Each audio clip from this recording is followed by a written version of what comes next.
आज हम एक साइंस का ऐसा टॉपिक शुरू करने जा रहे हैं जो सभी कंपटीशन के लिए बहुत इम्पोर्टेंट है और वैसे भी सभी को ये टॉपिक जानना चाहिए। इस टॉपिक का नाम है आनुवंशिकता, जेनेटिक्स। इस टॉपिक में हम पढ़ेंगे कि किस प्रकार से हमारे लक्षण हमारे बच्चों में आगे पहुंचते हैं, ठीक है, और हम में किस प्रकार से लक्षण हमारे माता पिता से हमारे शरीर में आते हैं। अब देखिए, इस टॉपिक का नाम है आनुवंशिकी। आनुवंशिकी मतलब जेनेटिक्स, इंग्लिश में हम जेनेटिक्स बोलते हैं। आनुवंशिकी, जेनेटिक्स। आनुवंशिकी को पढ़ने से पहले एक बात जान लेते हैं कि जब कोई भी जीव बच्चे उत्पन्न करता है तो वे बिल्कुल अपने पिता के समान या अपने पैतृक माता पिता के समान कुछ लक्षणों को लेकर पैदा होता है। जैसे आम के बीज से एक पौधा बनता है तो वह आम का ही पौधा बनता है, उसमें लगने वाले आम उसी के जैसे हमें दिखाई देते हैं। ऐसे ही चूहे के बच्चे चूहे के जैसे, गाय के बच्चे गाय के जैसे होते हैं। तो फिर भी इनमें हम देखते हैं तो कुछ ना कुछ विभिन्नताएं मिलती है।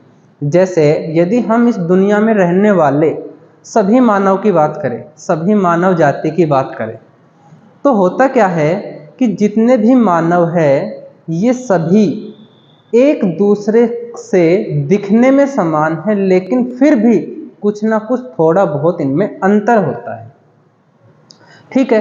तो इन्हीं अंतर को किस प्रकार से ये अंतर आते हैं हम ये पढ़ने वाले हैं। सबसे पहले हम देखते हैं हेरिडिटी यानी आनुवंशिकता। आनुवंशिकता है क्या?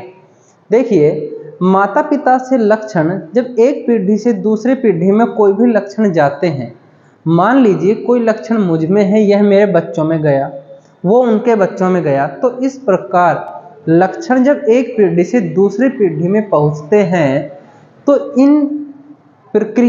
इस प्रक्रिया को हम कहते हैं आनुवंशिकता, आनुवंशिकी। यहाँ लिखा हुआ है माता पिता से संतति में गुणों के स्थानांतरण को आनुवंशिकता कहते हैं। मतलब माता पिता के अंदर जो गुण थे वो बच्चों में भी जा रहे हैं, तो इसको हम आनुवंशिकता कहते हैं, हेरिडिटी कहते हैं, ठीक है।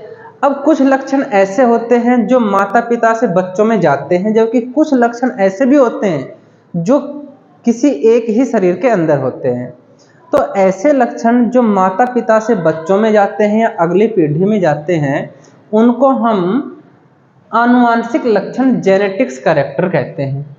और वे लक्षण जो एक पीढ़ी से दूसरी पीढ़ी में मतलब माता पिता से बच्चों में नहीं जाते, उन्हें हम कायिक लक्षण या सोमेटिक कैरेक्टर्स बोलते हैं, ठीक है।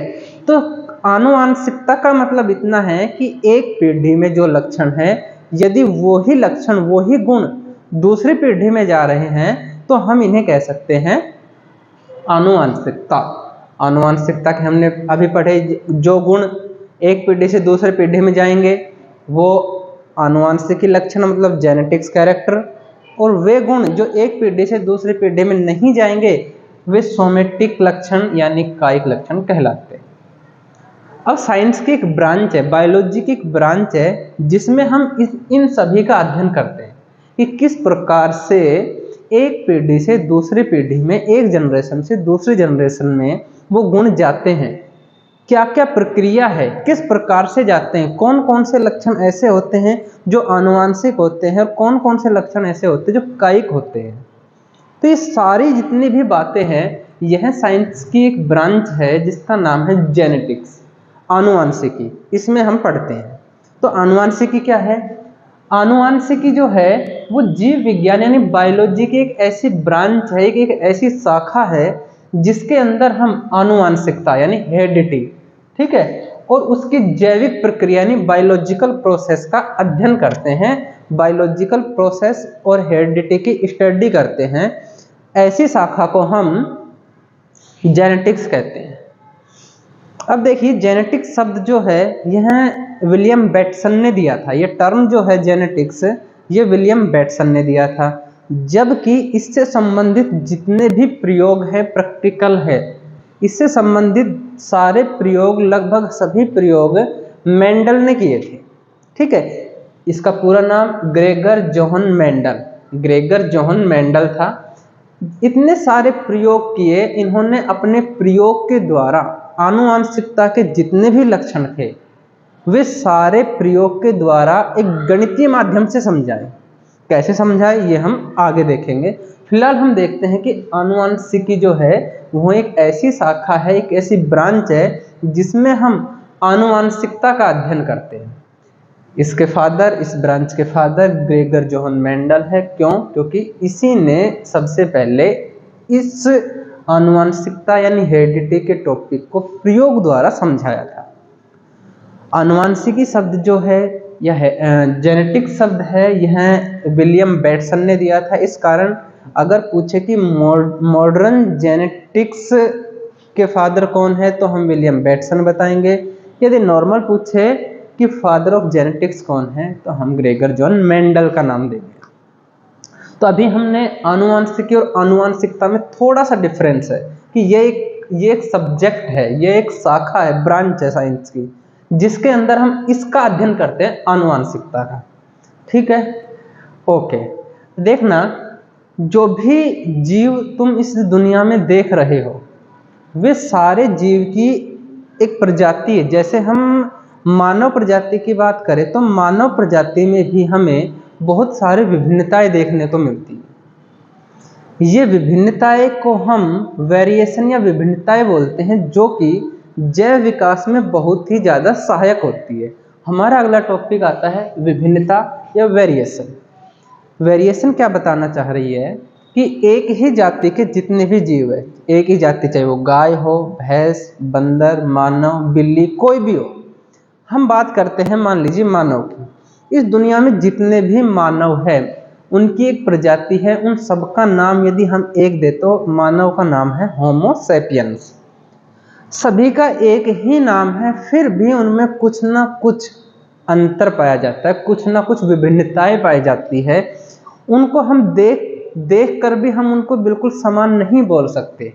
इस दुनिया में जितने भी मानव है, मानव प्रजाति है, उन सब में कोई ना कोई विभिन्नताएं हमें देखने को मिलती है।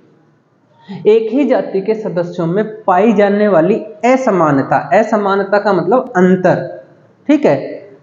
एक ही पिता के यदि दो संतान होती है तो दोनों संतानों में भी कोई ना कोई अंतर पाया जाता है। इसे ही हम विभिन्नता कहते हैं। विभिन्नता कहते हैं, विभिन्नता जैव विकास यानी बायोलॉजिकल इवैल्यूएशन का सबसे महत्वपूर्ण आधार है। इसके कारण, विभिन्नता के कारण जीवों में जीने की अनुकूलता, भिन्न भिन्न वातावरण में जीने की अनुकूलता भी उत्पन्न होती है। उत्तम नस्लें हमें मिलती है, किसके कारण? विभिन्नता के कारण।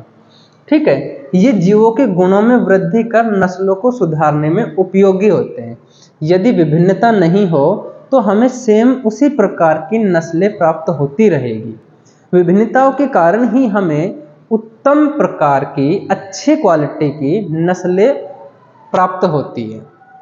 ठीक है, अब इसके जनक थे, इसके पिता थे ग्रेगर जॉन मेंडल। उसके बारे में थोड़ा सा पढ़ लेते हैं कि ग्रेगर जॉन मेंडल जो था, इसका जन्म 22 जुलाई 1822 को ऑस्ट्रेलिया देश के सिल्सिया प्रांत के हेजनड्रॉफ गांव में हुआ था।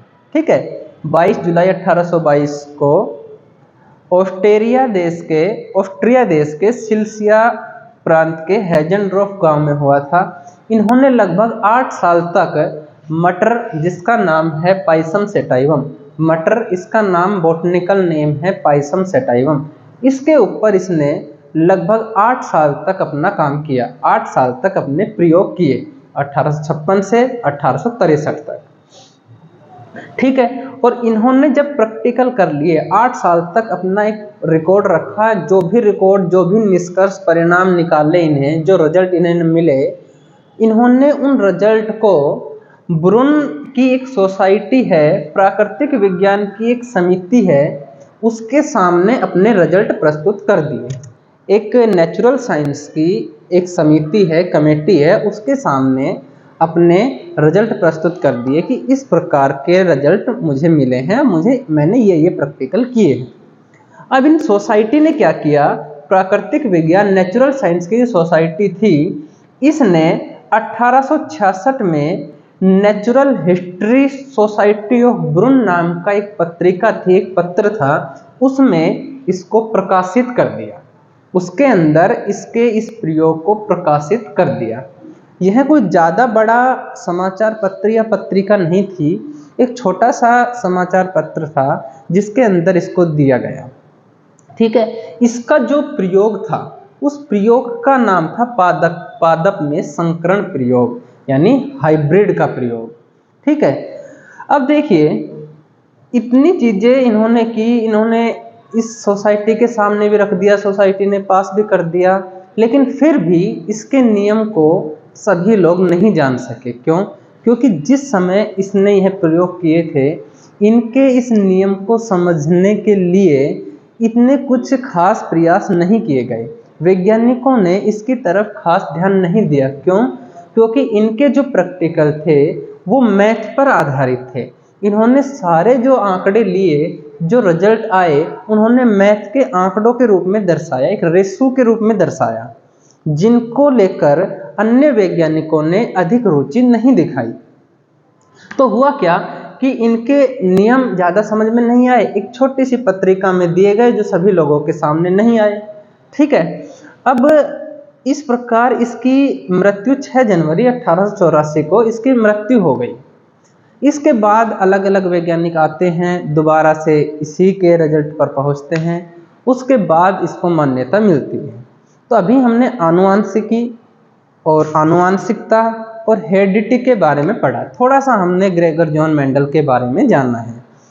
इससे संबंधित इसी सीरीज को हम आगे बढ़ाएंगे और इसको हम बिल्कुल टॉप तक लेकर जाएंगे कि किसी प्रकार का कोई टॉपिक ना रहे, इसके बहुत सारे पार्ट बनेंगे। तो इतना हमने आज कवर किया, इसको अच्छे से समझिए, नोट कीजिए। इसका अगला पार्ट जल्दी तुम्हारे सामने आएगा। ओके।